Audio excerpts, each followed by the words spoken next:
Yo guys, man, welcome back here to another session of football battles, man. I know that it's been a while and it's been long, but look, man, we're back in here, and hopefully I can revert this back to a weekly thing. So Sergio Ramos against Diego Godin, two defenders who are considered perhaps one of the two of the best defenders in the game today. People have their views towards Ramos. People may have their views towards Godin. Is Godin overrated? Is Ramos overrated? Is Ramos really that great a defender? Is Godin really a guy who would constitute towards being a modern defender? We will all break this down within the football battles in the categories. So, without further ado, let's start with the first category, which is tackling. Now, who is the best tackler? You know, and when I look at tackling, I look at you see, tackling isn't necessarily just sliding tackles. Okay, so people say, oh, tackling, wait a minute, you know, it's very easy because I see this guy making a lot of sliding tackles and no. Tackling is winning the ball. So it can either be a sliding tackle, a standing tackle, or even an interception. It is how cleanly do you win the ball, and can you do it without making a foul? And how many times can you win the ball cleanly without making a foul or anything near a foul? And between both of these chaps, I'm rolling with Godin. Not to take away from Ramos, because he, of course, is a very good tackler as well.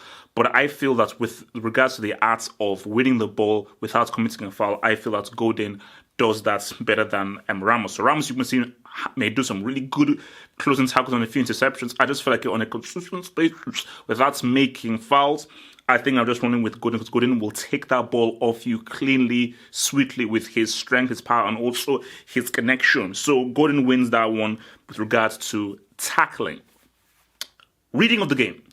Who is the best reader of the game? Who reads the game well? So who sees things? Now, Ramos is a very good reader of the game. You know, and I think he has been within the last 4 or 5 years. You know, I think his reading of the game has definitely improved. I think when he started out, when he had long hair, he was just a very rash tackler who just relied on his speed and his agility. But I think that, you know, you're now seeing a far better reader of the game, hence why he's been able to sweep away a lot of the attacks. Between both of these dudes, I'm riding with Godin. I believe that this is the strongest part of Godin's game. I just think that he reads the game extremely well, and I think this is the one attribute that I put for him being tier 1. He understands the game so well. He's 2, 3, 4 steps ahead. Hence why he rarely makes a mistake. And the key thing about it is that he knows that his reading of the game has to be amazing because he's not fast. He isn't quick. He's not as agile as Ramos. See, Ramos can get away with maybe making a little bit of a mistake, not reading the run of the striker well, because he knows that, okay, I've got the speed and the athleticism to get a last-ditch tackle. Godin doesn't have that. So Godin knew that for me to be a top defender to survive, especially in the game today with how quick and how attacking players are, my reading of the game has to be fully on point. So that is why, as far as reading of the game, I'm going to ride with Diego Godin on that. Ball control. Ball control. This isn't 1978 or 1988. This is 2018. Defenders are different right now, and the defenders are required to be on the ball and good on the ball, because we are now seeing a really all-encompassing way of football being played. So defenders are no longer guys who are told to get rid. Got to be good on the ball, and for me, this is very easy. I think it's not even a discussion. Ramos is far better on the ball than Godin, and Ramos has very quality, good ball control. And when you just see the amount of times that Ramos can take the ball, carry the ball well into midfield, and spray a pass, I just think that, you know, his ball control is far more composed. Godin, again, his ball control is okay, it's decent, but his ball control reminds me of, you know, defenders back in the day, a throwback where he will take it up to a point, but after he gets towards the middle ground, like, all right, cool, guys, let me go. Ramos can easily take the ball all the way to the attacking area and keep on going, and he's very adept at mixing it up in midfield with other very adept players. So I think with regards to ball control, I'm rolling with your boy Sergio Ramos. Passing. Distribution, very important, you know. Lots of teams are not playing passing games, and even if you're a defender, your passing still has to be good. Again, this is very easy, very, very easy. It's not hard at all. Passing goes to Ramos. Ramos is an excellent passer of the ball.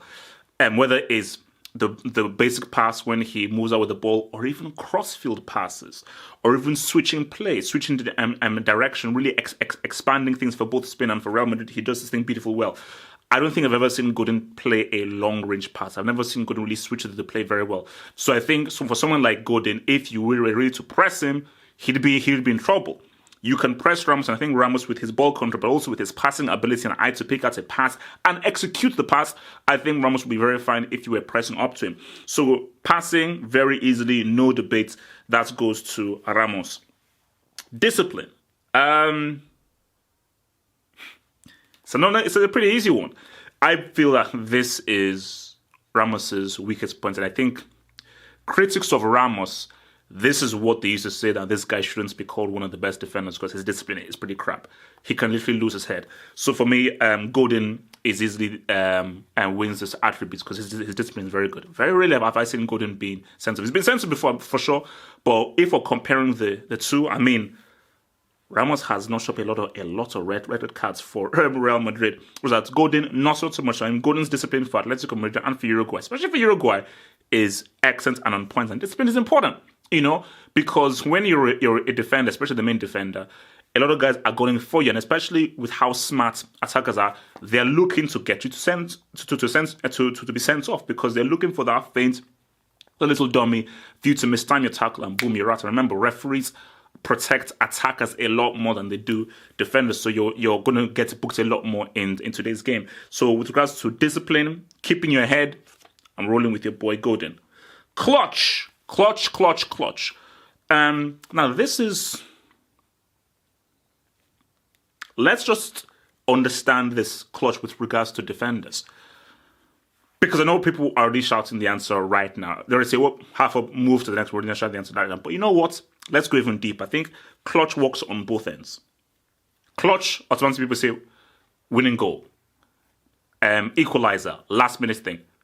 But it's a last ditch tackle. It's a key block. It's a key defensive play. So when we're looking at both of these, I'm going to have to ride with a Ramos, but not only for his clutch plays with regards to goal scoring, but also his clutch plays whenever Real Madrid have really been under pressure. Whenever they've really been under serious pressure, I think he's come clutch with key defensive plays alongside a Varane. And I think people focus a lot more on, Modric, Cristiano, Bale in Real Madrid's run.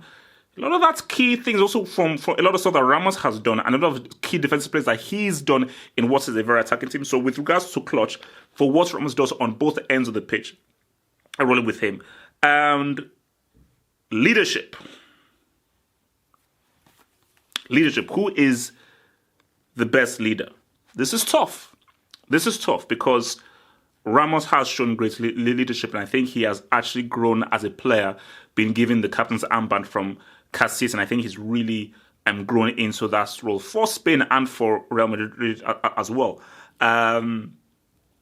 Godin, a great leader for both Uruguay and for Atletico Madrid as well. So they've both been very important. But who is the better leader? I think I'm going to have to ride with your boy Godin. I think Godin is a better leader. I think this is to do with his discipline, him keeping his head, his professionalism, and his consistency. I just think that as a consistent defensive force, I think his consistency and how he's able to really galvanize the team, I feel he does that better than Ramos. I think as a leader of men, I think Godin gets it. So Godin reasons the leadership for me. So it is 4-3 to Godin over Ramos. So again, guys, tell me your thoughts about this. Which attributes do you disagree with? And for next week's football battles, tell me which football battle that you want to see. So comment below about what you thought about this video and the football battle you want to see next week. Cheers. Peace out. Thanks for watching the video. Now think about becoming a Football Hot patron by pledging an amount each month and then gain access to exclusive content only on the Football Hot patron page. Peace. Head over to the official site at halffootballhot.com or just click over here.